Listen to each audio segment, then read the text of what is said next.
Canelo's been extremely durable over the years. One of his many assets, he seems to have one of the best chins in the game. Wow. I know you said you don't need to knock him out, you just need to beat him.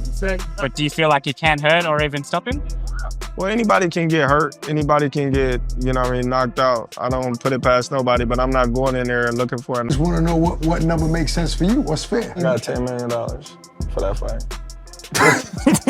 That's a lie. How you know that's a lie? To fight Canelo? Yeah. That's a lie. I'm doing it for the opportunity, baby. Yeah, that's good. The legacy. That's good. That's good. Yeah. You believe that? Yeah, 100%. All right. I like Crawford. All right. My brother fought Canelo, not me. I like Crawford in this fight, and he get to stay big. But my brother even told me that was his mistake that he made. He thought going up in weight, I got to get massive, I got to get big to beat Canelo. It made him slower. It made his reflexes slower. He'll tell you himself. He didn't feel like the Charlo that y'all seen him fight Tony Harrison. Crawford, I feel like that's the same thing as that. You want to get big to try to absorb. Terence Crawford is not just stepping up in weight to challenge Canelo Alvarez, he's sending a warning, a knockout warning. In a move that feels like a personal mission more than a business decision, Crawford recently revealed that he accepted only $10 million for the fight, far less than what a fighter of his stature and draw would normally command from a fight like this. He has made it clear that to him, it was never about the money. It's about legacy. It's about doing something almost no one has done before. It's about becoming a 3-time undisputed champion across 3 different weight classes, including one where he's never even fought. And after putting Canelo to sleep, Crawford says he's going right back down to 154 to try and become undisputed again, just to prove once and for all that he's the greatest fighter of his generation. Canelo? Yeah. I'm doing it for the opportunity, baby. Yeah, that's good. The legacy. Now, $10 million for us is like, let's go. But for him in the stage in his career, I don't think $10 million does it. Chris Eubank just got north of 20 in. So we could say he's not at the level of Bud. And Canelo's the face of boxing. So what y'all think? Y'all think he's telling the truth or he's really just going for legacy? I got $10 million for that fight. I'm doing it for the opportunity, the legacy. The legacy outweighs the money. 3-time undisputed, coming soon. I might go back down to 154 and do it again, Crawford said in a recent interview with Ak Barak. That mindset is rare in modern boxing, especially for someone already 37 years old, a former undisputed champion at both lightweight and welterweight, and someone who has nothing left to prove on paper. But for Crawford, this is not about the paper anymore. It's about chasing the kind of greatness that only happens once in a generation. $10 million for that fight. How you know that's a lie? To fight Canelo? Yeah. I'm doing it for the opportunity, baby. The legacy. Yeah. Good. The legacy outweighed the money. 3-time undisputed. Ooh, coming soon. I might go back down to 54. Down, right. To fight who? And do it. I might go back down and do it again. As you heard, the pound-for-pound king, Terence Bud Crawford. What makes this pursuit even more staggering is that he's not looking for a tune-up or a feel-out fight at 168 pounds. His first step into this division is straight into a fight with Canelo Alvarez, a man who has built his legacy in that exact weight class for the better part of a decade. Canelo has been comfortable at super middleweight since 2018 and has remained dominant there, most recently defending his titles against William Skull in May to once again confirm his position as the undisputed super middleweight champion. However, Crawford has insisted he knows what he's getting into, but he's also not shy about the fact that he thinks he's walking away with more than just a decision. The way he's talking, he sees a finish, a KO. And if that happens, it's the kind of event that shifts the entire boxing landscape. You've been there with Crawford, you've been there with Canelo. What can you take from sparring both of them to gauge what's gonna happen in September? Preparation is gonna definitely be everything. Crawford adjusting to the 168 pound division. I know he's been sitting at a heavier weight for a while, but he's been showing his training and stuff. So that's definitely gonna help him. Canelo's experience, he got Crawford got great experience as well. It's gonna be a great fight, gonna be a good chess match. I expect a great fight. If I had to favor somebody, I would just pick Canelo because... Yet the fight is not just big because of Crawford's ambition. It's also because both fighters seem so confident in their own outcome that they're already looking past each other. Canelo, speaking to the Ring magazine, said he's still focused on a rematch with Dimitri Bivol. That's the fight he wants. That's the one that keeps him up at night. I hope I have the opportunity to have the rematch with Bivol. That's the only fight at 175 I would really take. But we'll see, Canelo said. I want to tell myself, hey, you learned something from that fight.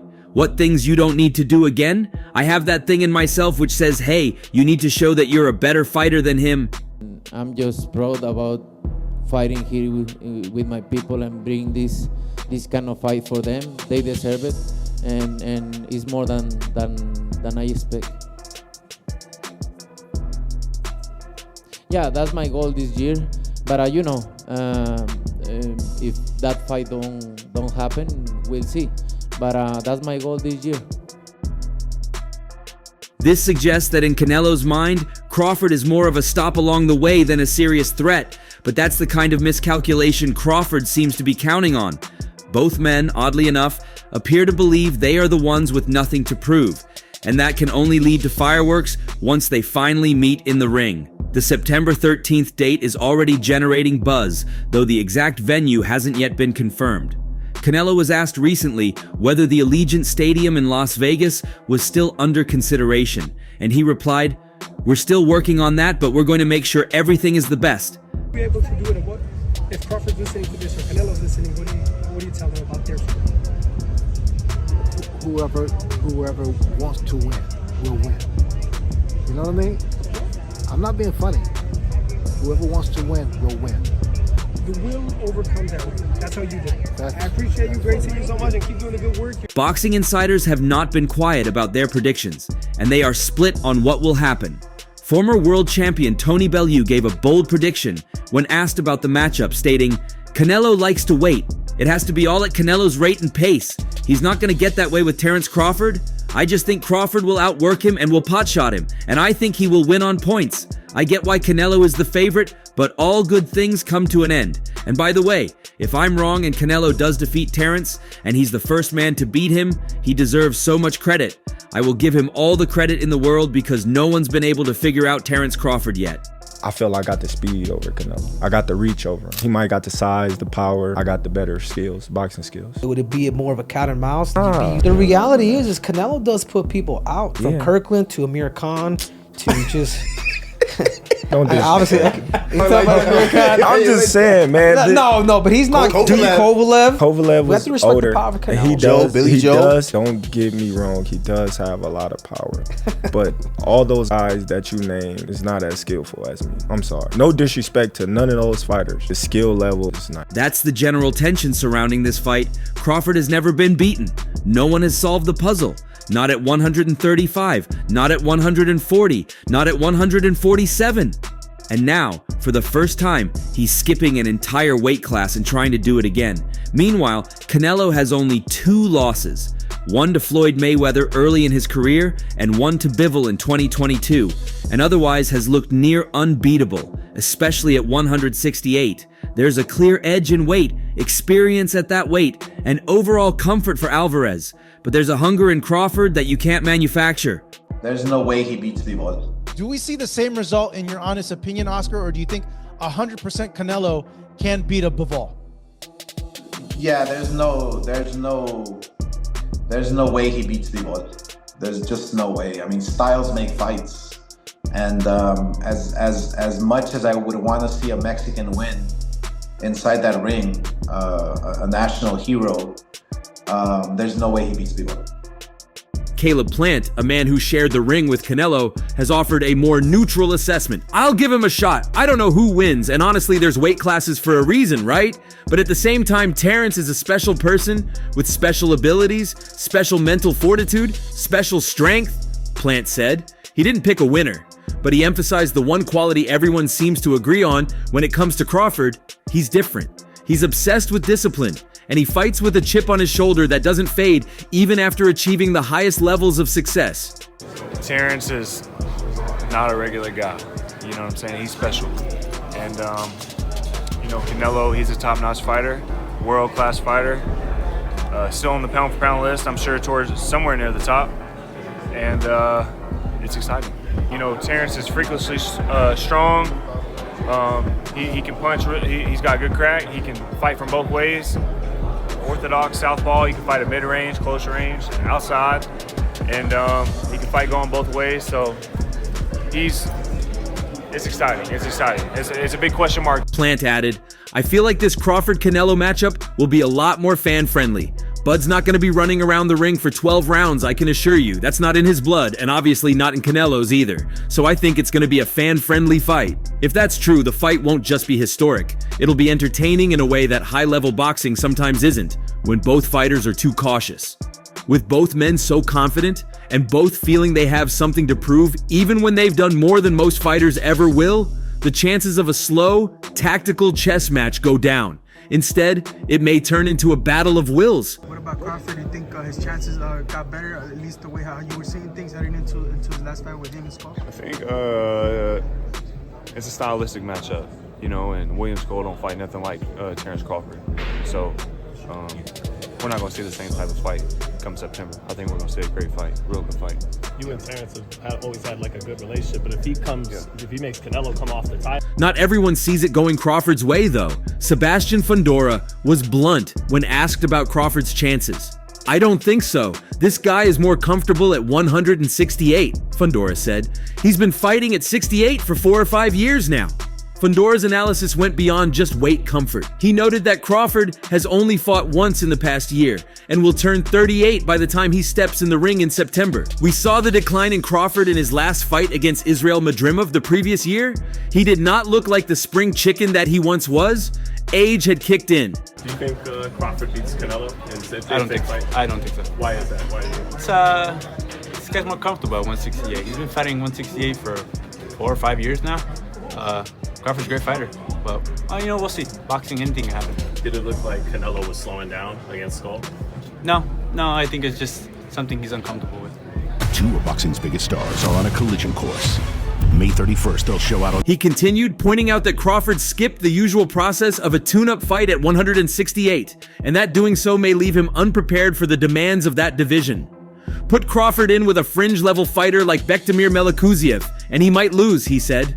Fundora even questioned Crawford's drive, saying, Bud is quite rich now, and like wealthy people, he's not as ambitious to work hard as hungry fighters who haven't made millions. You can call it laziness. He also took aim at Crawford's style, suggesting that fans are wrong to expect a real clash. Instead, Fundora implied Crawford will use a hit and not get hit strategy, something similar to what fans have seen from Shakur Stevenson. I think Bud gonna cook Canelo. I think he's gonna cook him. I think, Canelo a hell of a fighter, but I think Bud just got all the tools. You don't think the weight difference is gonna be too big of an advantage? I think y'all make that something, in certain fights, Boxing makes it something, not us. like if this was like a Benavidez, he's actually a lot bigger than Bud, so that would like apply. But I feel like with Canelo, he's like physically kind of big, but like height-wise, he's kind of small. So I don't think so. No. Have you got a decision? Fans believe Crawford is just chasing a paycheck and will not even begin to try to make a fight of it against Canelo. They see Crawford just coming to survive, staying on the move, trying not to get hit by Alvarez, and hoping to win a decision, he said. Crawford is a great fighter, but we'll see. I have Canelo. Canelo's more comfortable at 168. He's going to fight again for undisputed for a second time at 168. So this is nothing uncomfortable to him. Terence Crawford's a great fighter, and of course we're starting to see that he can probably make 168 naturally. But again, it's a different division. 147, 168, 2 different divisions. David Benavidez has also recently weighed in on the highly anticipated fight between Canelo Alvarez and Terence Crawford. Benavidez didn't hesitate to praise Crawford's boxing intelligence, calling his IQ on another level, and labeling him a great fighter with real strength. It was clear from his words that he respects what Crawford brings to the ring, but for Benavidez, the issue lies less in skills and more in weight. The gap between what Crawford is used to and what Canelo has mastered is not small. Crawford has never fought at 168 pounds. That's a full 2 divisions above what he's dominated in the past. Benavidez pointed to the fact that Crawford had already started to feel the power of bigger guys, even at 154 pounds. And if that was noticeable, it's only going to get more intense when facing someone with Canelo's proven strength at super middleweight. For I think it's more important for Crawford than anybody, you know. But I think if anybody could beat Canelo, I think Crawford could. Yeah, I know you said like he could be the guy. What kind of a chance do you ultimately give him? I think you give him like a 7 out of a 10. Oh wow, that high! I thought you were gonna say like 25. Well, I mean, no, just because of the size. good. Crawford is good, and of course. I think he's been known that he's gonna fight Canelo for a long time. And you know, Crawford he likes to pick up the weight, so I'm sure he's been working on the weights. Outside of the fighters, promoter Eddie Hearn had his own take, one that went a little further in examining Crawford's place in boxing history. In an interview with YSM Sports Media, Hearn openly questioned the depth of Crawford's resume. He admitted it directly to Crawford, jokingly asking him to name his most significant win. When Crawford pointed to Ricky Burns, Hearn didn't hold back. Burns, while a 3-division champion and a respected boxer in his own right, isn't a name typically mentioned alongside the all-time greats. Crawford is going to do a lot of defense.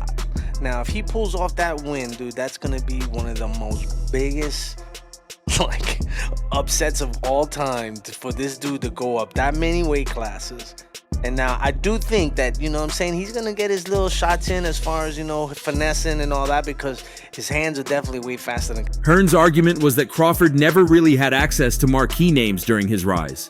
It wasn't necessarily Crawford's fault, Hearn said, but it left him in a position where he couldn't fully build the kind of legendary resume that other fighters from past generations enjoyed. According to Hearn, Crawford could very well have beaten a lot of those legends, but he simply never got the opportunity to prove it in the ring. But even he acknowledges that Errol Spence, you know, was probably a little bit... And Bud could beat all the greats, but he never really got the chance, and that's why this fight's really important for him and to him. And after watching Canelo against Skull, and I know it was Skull, and I think he's the fresher guy in there. And I very rarely back against Canelo Alvarez, but As for how the Canelo-Crawford fight might play out, Hearn admitted that even though he normally doesn't bet against Canelo, this one is tough to call. He noted that Crawford is fresher and suggested that if there was ever a time for Crawford to beat someone like Canelo, this might be it. It's rare for Hearn to hedge like that when talking about one of his most familiar fighters in Alvarez, which shows just how unique this matchup is. The others say, like, no, that's 2 more weight classes. Like, once he gets touched by Canelo, it's going to be different. I am concerned about him absorbing a Canelo punch, especially through the course of 12 rounds. We do know this about Canelo. He's going to slow down, you know, so I think if anything, Canelo would try to start fast and bang on him and break him. Another voice in the mix is Jermall Charlo, whose brother Jermell faced Canelo in 2023 and walked away with a loss. Jermall didn't dodge the issue when talking about his brother's fight. He said flat out that Jermell's mistake was trying to bulk up too much to match Canelo's size. In doing so, he lost his speed and his reflexes. According to Jermall, that approach didn't work and it shouldn't be repeated. Now looking at Crawford, Jermall is hoping he doesn't fall into the same trap. Crawford's advantage, he said, isn't in matching size, it's in movement, precision, and timing. Trying to meet Canelo head-on in terms of power and weight could be the exact wrong decision. Let me tell you what I think should be going. The notion that Terence Bud Crawford should move up 3 weight classes, 21 pounds, to fight Canelo Alvarez. He's entirely too small. Jermell Charlo already proved that. Charlo has made it clear that he still supports Crawford in the matchup, but his concern is that the version of Crawford who steps into the ring at 168 might not be the same man who dismantled Gamboa or dominated Spence. Going up in weight doesn't just mean facing bigger punches, it means changing your entire physical rhythm. Jermall's point is that in trying to adapt to Canelo's world, Crawford might lose the very tools that made him great. I'm going with Terence Crawford, you know. Big weight jump, a dangerous fight, but somebody's got to prove to me that they can break Terence Crawford's will and that he can't figure it out against you. You know, it ain't no disrespect toward Canelo, but I've said this the last couple of years. I'm not betting against Terence Crawford against nobody right now. You got to show me that you can beat him. The conversation around this fight has also touched on the promotional side and what it means for future matchups. One of the major questions in boxing circles has been whether a Canelo victory would finally lead to a fight against David Benavidez. Benavidez has now moved up to light heavyweight and holds the WBC belt at 175, but fans still fantasize about a matchup between the 2 Mexican warriors. However, Benavidez's father, who has always been vocal and unfiltered, poured cold water on those expectations. Speaking to Fight Hub TV, he predicted that Canelo versus Crawford would be boring, referencing the low punch output in Canelo's fight with William Skull and suggesting the matchup simply doesn't have the ingredients for excitement. Bad for boxing for Dave Benavidez to fight Canelo Alvarez. He would, to be honest, I would say that he would send him to a hospital. The body's not the same no more. Dave is super strong, young, and I believe that fight will never happen. That skepticism is not universal, but it reflects the split in opinion about this fight. Some believe Crawford is risking everything to add a third undisputed crown to his name, driven by a deep need to leave no doubt about his place in boxing history. Others think he's walking into a division that doesn't suit him, against a fighter who has built his home there with too little preparation and too much on the line. Either way, Crawford's attitude hasn't wavered. He sees something in this matchup that he believes will bring out the best in him. Crawford, Canelo, who you got? Crawford, Canelo? I still say Canelo. I got Canelo too. I still say Canelo. Ring IQ, I believe that Crawford has a bit more. Yeah. However, it's just the size difference. I think that where Crawford is lacking is that he should test the waters even with somebody at that weight class before facing Canelo. But hey, they say he's a dog, he's got shot in. And after that, if he wins, his mind is already made up. He's heading back to 154 to do it again, to become undisputed for a fourth time. Because for Terence Crawford, this fight is not a detour or a retirement plan. It's a test, and winning it isn't enough. He wants to win it, move down, and keep proving things no one has done before. But do you really see him coming out with a win like he predicts? Share your thoughts below and subscribe for more updates.